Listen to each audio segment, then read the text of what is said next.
Many thanks for staying with us. Outside the shores of Nigeria, some physicians are discussing how providing effective and efficient healthcare services in Nigeria will require a combination of adequate manpower and the latest technology.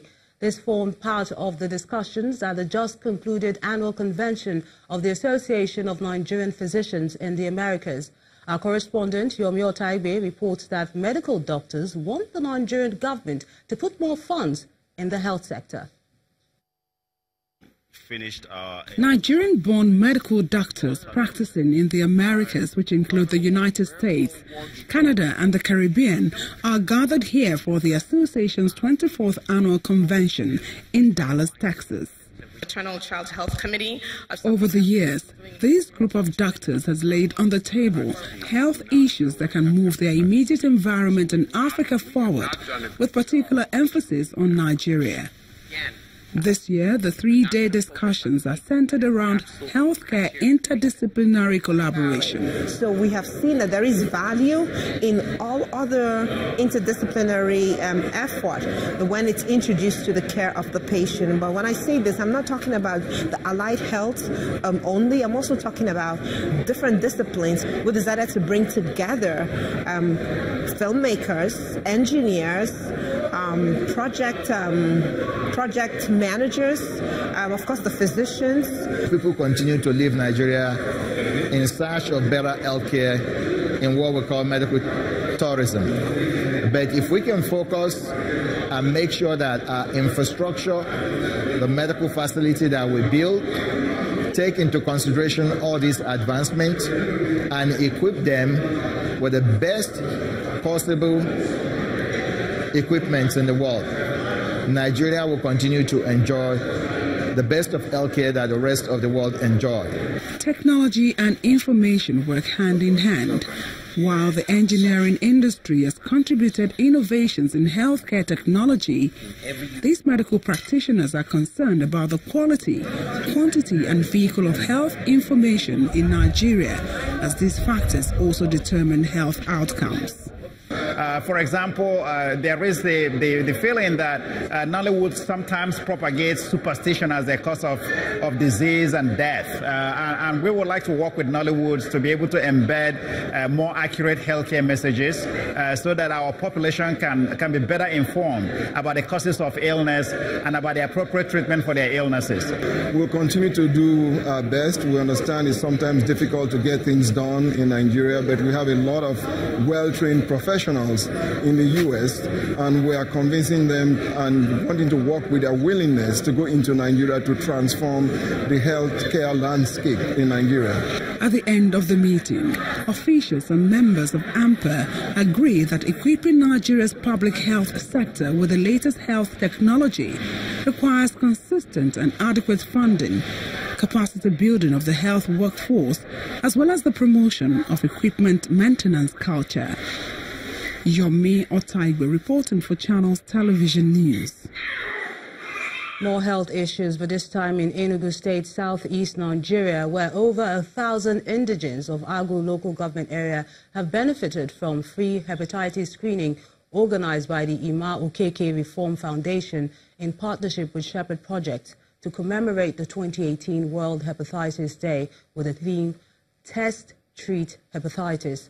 According to the project manager of the foundation, Mr. Chukwuemekani, the main purpose of the exercise is to create awareness and ascertain the status of the people for possible treatment.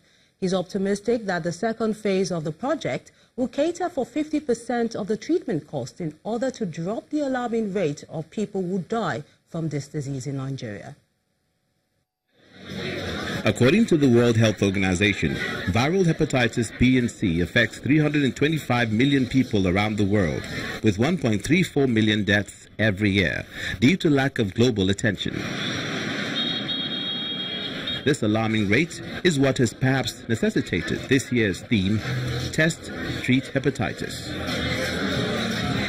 To key into this movement, the Ima Okeke Reform Foundation, in partnership with Shepherd Projects, has conducted a free hepatitis test on over 1,000 indigents of Agu local government area of Enugu State to ascertain their status for possible curative action. The people are excited about the cost-free exercise and would want more moving forward. I feel very happy as I see you people, even how you welcome us and how you stage us. So I'm very happy for that. I'm happy with the organizers of this program because it has alleviated the suffering of many Nigerians, especially people from our local government. Although the findings of the medical team on ground has revealed that the greater percentage of people tested are carriers of hepatitis B, they are optimistic that immediate treatment will avert a lot. It is a welcome development because if you fail to detect or diagnose early enough, it is one of those things that will destroy the human life, like causing what we call cirrhosis of the liver. But if you detect in time and visit your doctor, it will be all over. At least the person will be in medication immediately. Beyond the test, the foundation is taking a step further to ensure proper treatment for the carriers. What we are actually doing from our own end in the second phase is the carriers, we are going to reach out to them, and see how because we already have a partnership with the hospital, and see how the hospital can continue with their treatment. The foundation is not saying they will take off, say 100% no, but we are assuring that at least, based on our program, we are taking up at least 50% of the cost of the treatment. Hepatitis B and C are chronic infections that may not show symptoms for a long period, sometimes years or decades. The World Health Organization reports indicates that at least 60% of liver cancer cases are due to late testing and treatment of viral hepatitis B and C. The Nigerian government will do well to encourage early testing to achieve the global elimination goals by 2030. To reduce the flow of illicit drugs in the country, the National Agency for Food, Drug Administration and Control, NABDA, is taking a tougher stance on ridding Nigeria of fake and unwholesome products. The Director General of NABDA, Professor Christiana Adeyeye, says there will be no sacred cows in the fight against fake drug and substandard food products. She mentioned this during the seizure of expired pharmaceutical products worth 650 million naira in Kaduna State, northwest Nigeria. It has always been consistently emphasized everybody should desist from importing products not already registered by NABDA. These products you are seeing here, some of them are actually banned, some of them are actually substances of abuse, some of them are cosmetics that cause serious injury to humanity. And therefore we call on there are industrialists who actually manufacture substandard regulated products, and it is equally part of the problem. So the call is for everybody to be law abiding and follow the guidelines stipulated for the manufacture, importation and sale, distribution, storage of NABDA regulated products nationwide. Away from health issues, the Anambra State Governor, Willie Obiano, has warned all individuals parading themselves as traditional rulers without government recognition in the state to stop it or face the consequences. The governor sounded a note of warning when he presented certificates of recognition to 3 traditional rulers at the Governor's Lodge. The need to ensure peace and harmony as a catalyst for development in Anambra State is the reason for this gathering. It's the certificate presentation ceremony to traditional rulers in the state by the state government. The banquet hall of the Governor's Lodge is the venue of the event, and the arrival of the governor sets the ball rolling.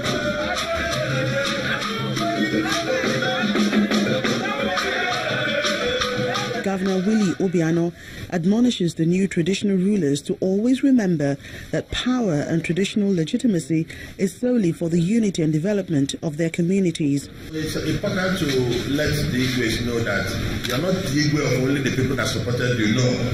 You are the Igwe of the whole community. Very important. So, Igwe, as I challenge all of you, when you go home, you have to work very hard to unify all segments of your community. State officials commend the governor for his vision in entrenching peace. Since we came into office, that takes the head count of people you have given certificates to over 40. We thank you for your visionary leadership in the sense that you recognize that any community without Igwe is a recipe for confusion and disaster. Next on the agenda is the handover of certificates to traditional rulers of 3 communities in different local government areas of the state.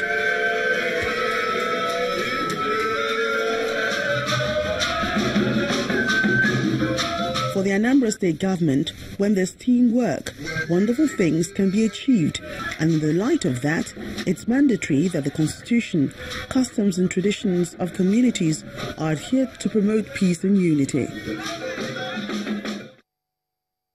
The FMDQ OTC Securities is asking for more transactions. Kayode will be telling us the how on Business News.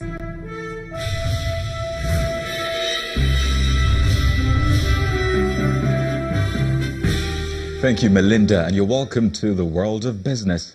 The FMDQ OTC Securities Exchange is looking to make more transaction volume through the CBN recommended issuance of commercial papers by corporates in 2018. This follows the unimpressive performance of the Securities Exchange in the 2017 financial year. In the meantime, after the FMDQ's annual meeting, the chairman and CBN Deputy Governor Economic Policy, Dr. Joseph Nana, explains that the central bank's new lending window will deter further open market operations. The CPs we're talking about will be long-term investment. Corporates that want to expand factory size. 5 years, 7 years investment. They issue paper, maturing in 7 years' time. People, investors with surplus cash coming through FMDQ exchange, buying them. So that's the beauty. It has nothing to do with the open market operation of the Central Bank of Nigeria. It has nothing to do. But the open market operation will continue as long as the structural liquidity in Nigeria persists. You know, in Nigeria we have structural liquidity in the sense that every month through the federation account sharing, monies are shared or distributed among the tiers of government. When such injection comes in, the central bank cannot sit idle. Central bank must do something to mop that extra liquidity, which may be not conducive to financial stability or price stability. And now to agriculture. The Acting Director General of the National Biotechnology Development Agency, Professor Alex Akbar, has announced the release of genetically modified cotton to Nigerian farmers. Professor Akbar told a news conference in Abuja that the release will help revive the nation's textile industry, which has remained almost comatose for over 3 decades. The initiative, according to him, will also provide wealth for farmers, reduce poverty, and create employment. The Central Bank of Nigeria is expected to offer about 215 billion naira worth of treasury bills to the market next week. The offer comprises 9.5 billion naira of the 91-day, 69.57 billion naira of the 182-day, and 136.52 billion naira of the 364-day bills. In the meantime, activities at the Treasury bills market were mixed this week, albeit with a bearish tilt, as the CBN conducted 2 OMO auctions during the week to mop up excess liquidity. Average yield rose 4 basis points to 11.90%, and investor sentiment was negative across the short and mid ends of the curve, while yield contracted at the long segment. Yields are expected to be pressured due to anticipated squeeze in liquidity position next week. And that's business news. Many thanks for watching. I am Kayode Okikiolu. It's now back to you, Melinda.